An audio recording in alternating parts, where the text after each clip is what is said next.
If he goes back, says, this is what I want to do, the European Union say, I can't agree, therefore we leave without a deal, the irony of it is we're going to end up with precisely the thing that everyone wants to avoid, which is a hard border. Not at all, not at all, because in the Brady Amendment there was a proposal for alternative arrangements, and that is the whole point. The backstop isn't But the needed. EU says It those is wouldn't possible. work. For 10 years, Sorry, they couldn't possibly work. Sorry, could you say that again? Well, the European Union has already said that they can't see how those could work in practice for at least 10 years. Yeah, the European Union have said many things which we just do not agree with. We do think it can work. It works in other places throughout the world.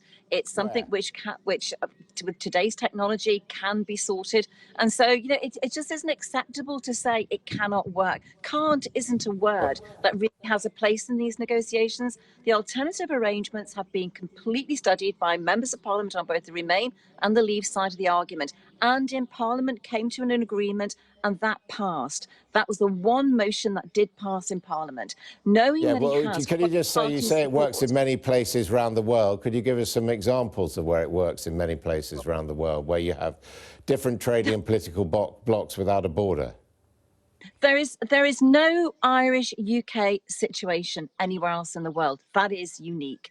But alternative arrangements used imaginatively, which means not, you know, people have this image that on the borders there are men in yellow jackets going around with clipboards and pens, marking down every lorry that crosses across. That just isn't the case. You know, pre-notification of imports, using computer technology, that's what happens already in many places. Give me a place where it works, because it doesn't work in Scandinavia, it doesn't work in Switzerland, doesn't work on the US-Canada border. I mean, there is no place where these proposals, which you say Conservative MPs have come forward with, or MPs on both sides, where it actually works.